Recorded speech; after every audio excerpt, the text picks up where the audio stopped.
No, no, no, fuera todo.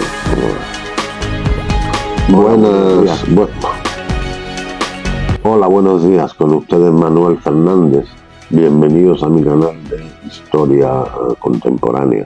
Hoy es 14 de agosto y sin duda alguna el gran tema de actualidad es la reunión prevista para mañana en Alaska entre Donald Trump, presidente de Estados Unidos, y Vladimir Putin, presidente de la Federación Rusa, que es la primera reunión en la cumbre entre estos dos países desde que empezó el conflicto de Ucrania en 2022. No se conoce muy bien lo que se va a hablar exactamente en esta reunión, aunque hay muchísimas especulaciones y algo se ha adelantado de que se discutirá una solución final a la guerra basada en un intercambio de territorios, que no queda muy claro qué territorios serán. Se especula que Rusia, que ocupa algunas zonas de las provincias de Kharkov, de Sumy y de Dnipropetrovsk, pues se retiraría de ellas a cambio de que los ucranianos se retirasen del Donbass. Y no queda muy claro qué pasaría con Zaporizhia y Gerson. Pero se ha especulado muchísimo sobre todo esto y nosotros no vamos a añadir a la montaña de especulaciones. Solo decir que los líderes de la Unión Europea y el presidente ucraniano Zelensky están muy contrariados por no haber sido invitados a la reunión y muy atemorizados por la perspectiva de que Estados Unidos y Rusia lleguen a un acuerdo que pase por encima de Ucrania y de la Unión Europea. Pero no es nuestra intención en este programa ahondar en este asunto, entre otras cosas porque posiblemente a la hora en la que ustedes vean este vídeo la reunión haya comenzado y dispongamos de información más sólida de la que es accesible ahora. Yo de lo que quiero hablar del escenario que se ha elegido para esta reunión, Alaska, que es, por supuesto, un estado de los Estados Unidos, pero en el pasado fue también una parte del imperio ruso.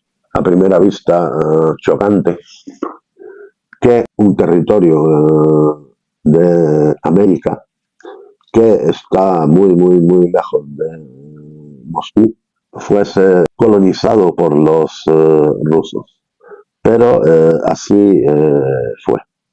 La conquista de Alaska por parte de Rusia fue una prolongación natural de la conquista de Siberia. Rusia en la actualidad es el país más extenso del mundo, gracias a que comprende toda la franja norte de Asia, del continente asiático. Una región genéricamente conocida como Siberia. ¿Esto por qué razón? Bueno, a finales del siglo XVI, el país ahora llamado Rusia estaba centrado en Moscú. Comprendía la Rusia europea hasta los montes Urales. Pero ya desde entonces el principal producto de exportación que tenían los rusos y que les sirvió para abrir sus primeras rutas comerciales, concretamente con Inglaterra, en el siglo XVI, en el tiempo de Iván el Terrible y de la reina María Tudor, pues eran las pieles. Y en el extranjero, Rusia era conocida principalmente por las pieles de armiño, pieles de marta sevillina, muchas pieles valiosas. Los rusos hasta el siglo XVI habían sido vasallos de los tártaros y acababan de independizarse, de sacudirse el yugo de los tártaros. En lo que ahora, en la parte occidental de Siberia, había un janato tártaro, el janato de Sibir, que curiosamente es el estado musulmán más septentrional que ha existido en la historia. Siberia, en general, era una zona poco poblada, muy extensa, digo, con una densidad de población muy baja. Este janato no era un estado demasiado fuerte.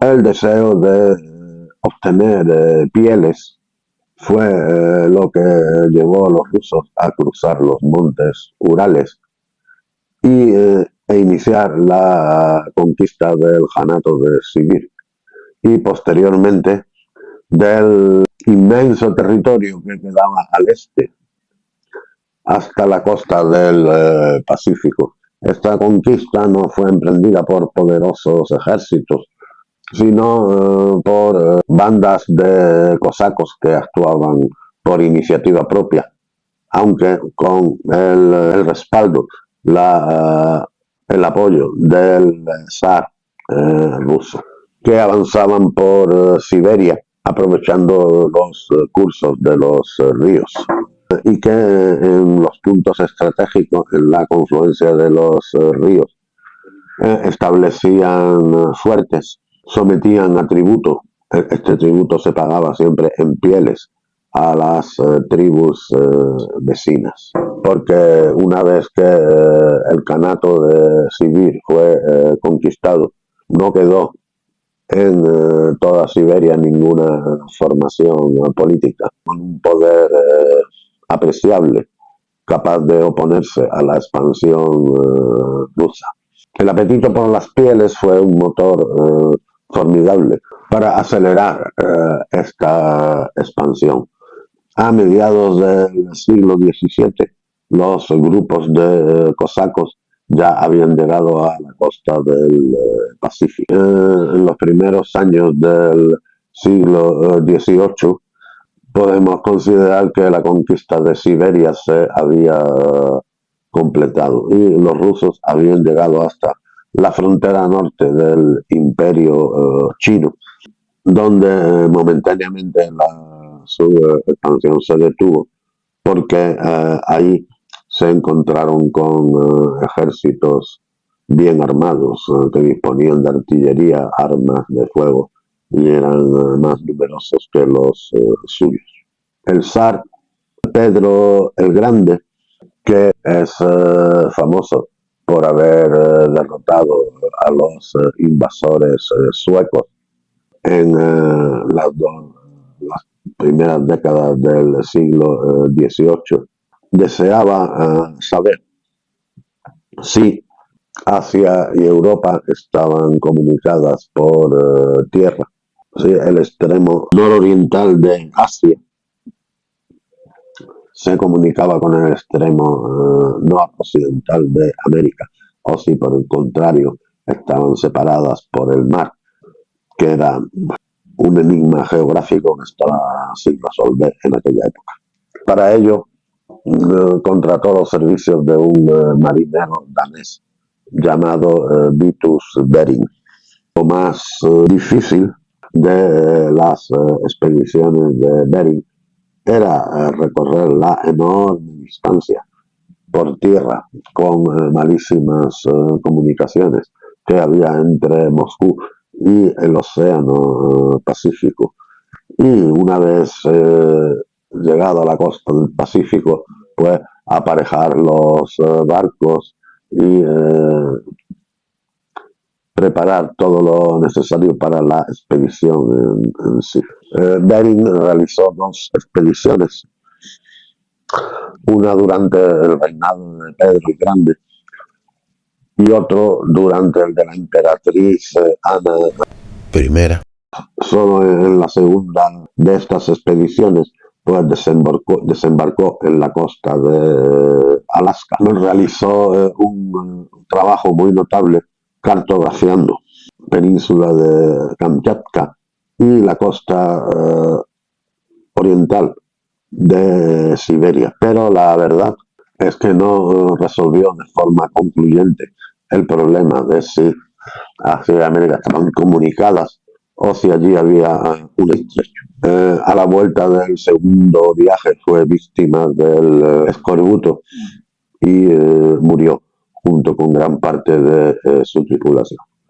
Pero los supervivientes trajeron de vuelta algunas pieles de nutria marina, que eran desconocidos estos animales hasta entonces, y sus pieles se consideraban las más finas y de mayor calidad de todas las existentes.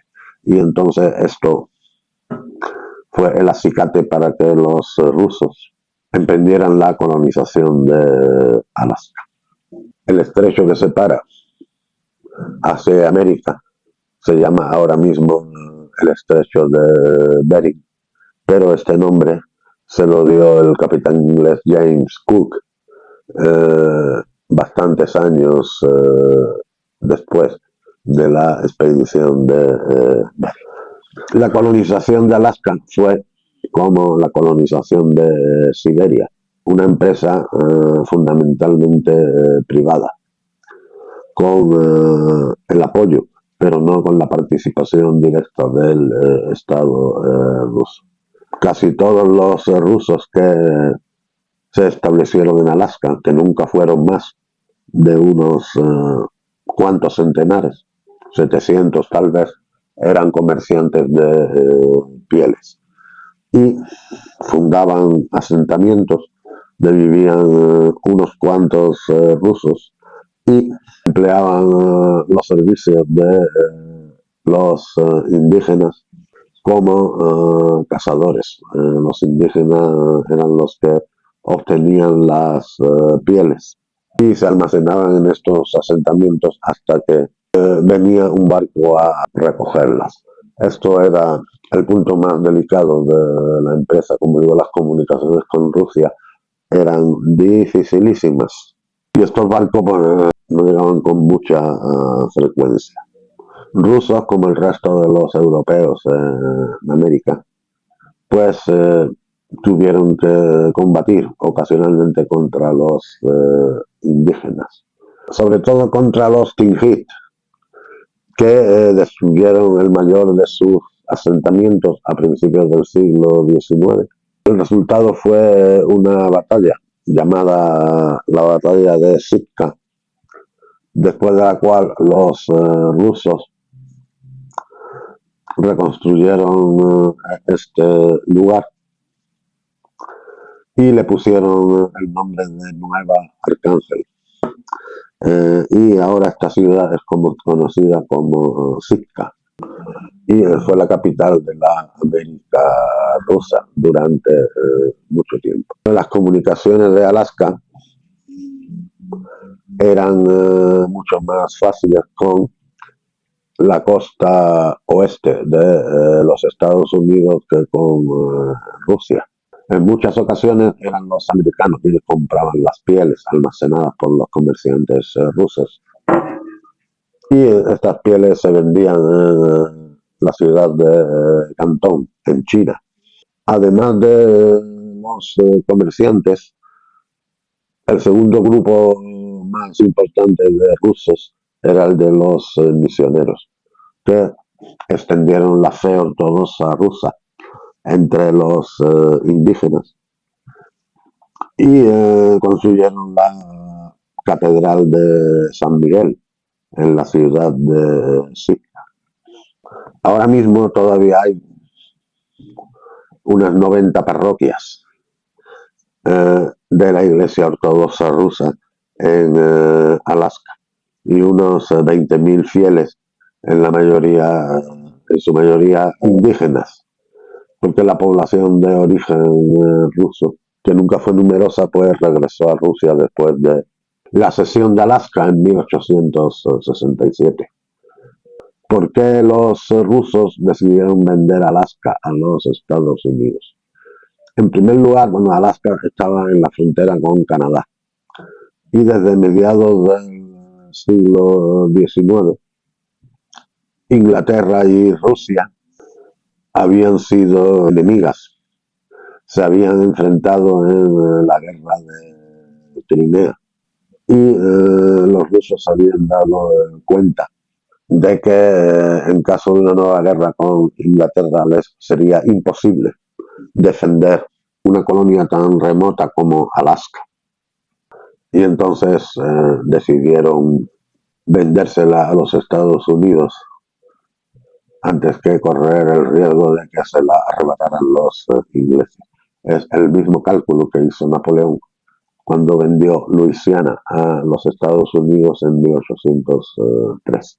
Alaska estaba gestionada por una compañía privada, la compañía ruso-americana, que es la que entabló negociaciones con los Estados Unidos.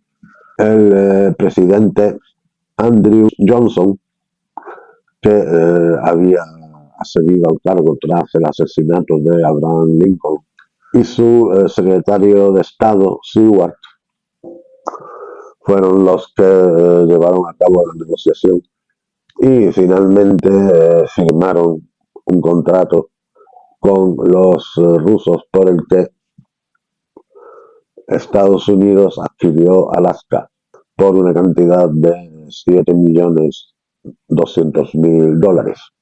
Teniendo en cuenta que Alaska es el mayor estado de la Unión por su extensión, pues fue un negocio redondo. Aunque $7 millones del año 1867 equivalgan a 150 millones de dólares de ahora, sigue siendo una bicoca. Pero la decisión de los rusos fue muy realista, porque mantenerse en una colonia tan difícil de defender y de abastecer era poco viable. Sin embargo, el presidente Johnson y su secretario Seward fueron criticados por la opinión pública de la época, que los ridiculizó diciendo que los rusos los habían engañado y les habían vendido una nevera o les habían vendido un parque de osos polares, etcétera, etcétera. Sin embargo, estas críticas fueron minoritarias y la compra fue aprobada por el Senado, porque entre otras ventajas tenía la de rodear al Canadá por dos lados, por el norte, por el sur y por el noroeste. Incluso Seward fue el primero que tuvo la idea de adquirir Groenlandia, que últimamente ha revivido Donald Trump. Sobre eso ya publiqué un vídeo hace tiempo. Con Groenlandia, los americanos habrían completado el cerco de Canadá, rodeándola también por el noroeste. Hay que tener en cuenta que a mediados del siglo XIX, Estados Unidos y el Reino Unido distaban mucho de ser aliados y eran más bien potencias rivales. Una guerra entre ambos pues se barajaba tanto en Londres como en Washington como un escenario posible. Muchas gracias por su atención Esto ha sido todo por hoy. Si les ha gustado el vídeo, por favor, denle al botón me gusta. Y si no están suscritos al canal y quieren hacerlo, pues son ustedes muy bienvenidos. Hasta la próxima.